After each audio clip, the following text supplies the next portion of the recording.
ذرا توجہ فرمائیے. حضرت خالد بن ولید کا نام سنا ہے؟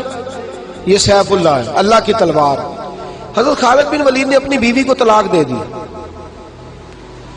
اور بڑا عرصہ وقت اچھا گزرا، طلاق ہو گئی، بیوی چلی گئی. ایک باغ بھی دیا تحفے میں. بعد میں آدمی پوچھنے لگا حضور آپ نے بیوی کو طلاق دے دی، کیا معاملہ تھا؟ آپ فرمانے لگے کوئی مسئلہ نہیں، میری بیوی بڑی نیک تھی، پرہیزگار تھی، اچھی تھی، فرما بردار. انداز دیکھیے گا. کہنے لگا جناب عجیب بات ہے، طلاق بھی دے دی اور اچھی بھی بڑی تھی، کس بات پہ طلاق دی؟ آپ فرمانے لگے وہ میرے ساتھ 27 سال رہی ہے. کتنے سال؟ اور میں انتظار کرتا رہا ہوں. میرے نبی پاک صلی اللہ علیہ وسلم نے فرمایا جس کو اللہ تکلیف نہیں دیتا اس سے اللہ ناراض ہوتا ہے. میں نے 27 سال انتظار کیا، اس کے تو کبھی سر میں درد نہیں ہوا تھا. تو آپ فرماتے ہیں میں نے اسے ایک باغ دے کے بھیج دیا اس کے میکے. میں نے کہا تیرے اوپر چونکہ آزمائش نہیں آتی تو کہیں ایسا نہ ہو اللہ تجھ سے ناراض ہے تو مجھ سے بھی ہو جائے. مانے لگے اس خیال میں نے اس کو بھیج دیا ہے کہ اس پہ تو تکلیف ہی کبھی نہیں آئی. ہمارے ہاں ذرا ذرا سی آزمائشیں ہیں اور لمبے چوڑے پہاڑ ہیں. اور ایک اور بات سن لیں، آزمائشوں میں جو جینا سیکھ جاتا ہے نا، رب کریم اسے درجے بھی بڑے ہی عطا فرماتا ہے. جس کا دنیا میں کوئی سہارا نہیں نہ بنتا پھر اسے خدا کی رحمت آگے بڑھ کے سہارا عطا فرماتی. اپنی زندگی کے اندر آزمائش سے لڑنا، تکلیف سہنا، ذہن بنا لے تکلیفیں آئیں گی، آزمائشیں آئیں گی، بیماری آئیں گی، مجھے برداشت کرنا. جس کے اندر برداشت ہے اس کا حوصلہ بہت بڑا ہے، اور جو برداشت سے آ رہی ہے وہ ختم ہو جائے.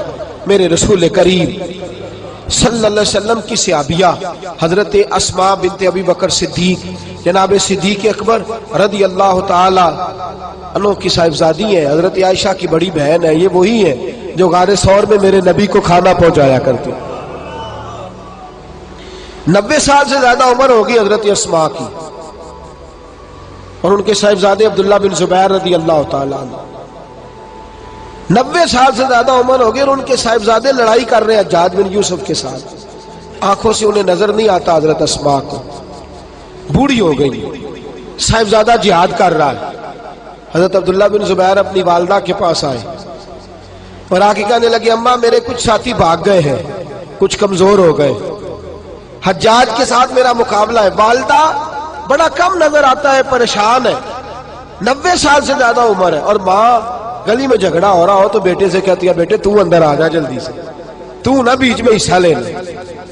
والدہ سے آ کے پوچھتے ہیں اماں میں کیا کروں، حجاج کے خلاف لڑ رہا ہوں، بہت سارے ساتھی کچھ چلے گئے ہیں ڈر کے، کچھ جو ہے وہ کمزور پڑ گئے، کچھ نے وہ بزدل نہیں ہے، وہ کمزور نہیں، لیکن انہوں نے حکمت سمجھی ہے تھوڑی دیر کے لیے چلا جانا.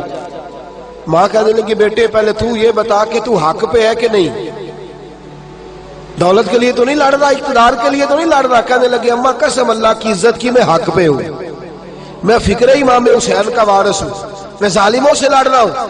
تو ماں کہنے لگی بیٹے جا. پھر والدہ کہنے لگی جا میرا بیٹا اور جا کے اس کے ساتھ لڑائی کر، اگر تو فتح یاب ہو گیا تو میں شکر ادا کروں گی، اور اگر تو شہید ہو گیا تو میں قیامت میں تیرے اوپر فخر کروں گی.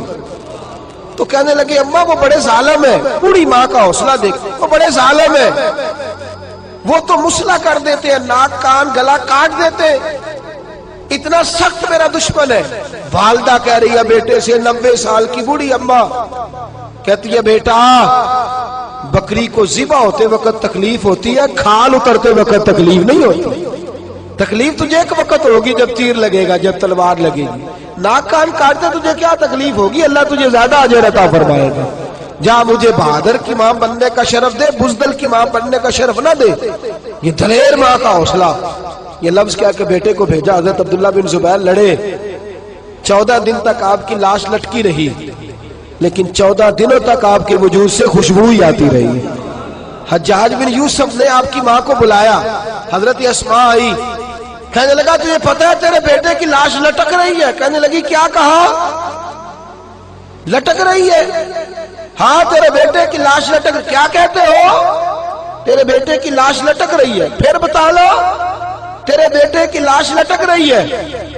تو آپ فرمانے لگی شکر ہے اللہ کا، میرے بیٹے کی لاش لٹک رہی ہے، کہیں جھکی ہوئی تو نہیں ہے نا، کسی ظالم کے آگے جھک تو نہیں نہ گئی. کہیں اس نے گلا کٹایا ہے، کہیں جھکایا تو نہیں نا، شکر ہے اللہ تعالیٰ کا۔ کہنے لگے تو مجھ سے سفارش نہیں کرے گی کہ اس کی لاش کو ہٹا دوں؟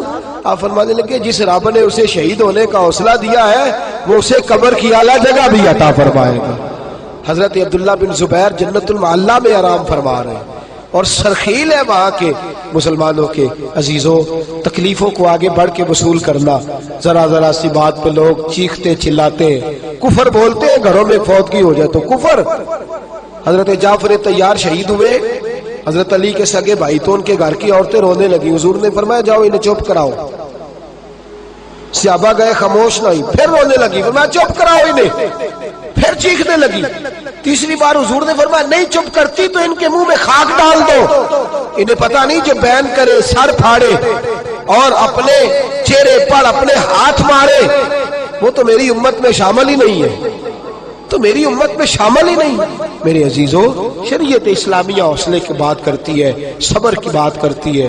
گھروں کے اندر ذرا ذرا سی بات پہ بے صبری کرنا، ذرا دو چار جملے بھی ہم ہضم نہیں کر سکتے، ایک بے رخی بھی ہم ہضم نہیں کر سکتے، تھوڑی دیر کے لیے بھی کوئی آنے والی تکلیف ہم برداشت نہیں کرتے۔ بے صبری ہے، ہماری کم حوصلہ ہے اور تحمل مزاجی سے دور چلے گئے ہیں، اس لیے ہمارے غم بھی روز بروز بڑھتے چلے جا رہے ہیں۔ رب کائنات کی بارگاہ میں یہ التجا کیا کرے اللہ ہمیں حوصلے عطا فرمائے، اور ساتھ رب کریم ہمارے اوپر وہ والا فضل فرمائے اس طرح وہ اپنے نیک بندوں پر فضل فرماتا ہے، اور اللہ ہمیں حوصلے اور صبر کے ساتھ زندگی کے ایام گزارنے کی توفیق عطا فرمائے، ہمیشہ مدحت خیر الانام میں گزرے۔ دعا ہے یہ عمر درود و سلام میں گزرے۔ آخر دعوانا الحمدللہ۔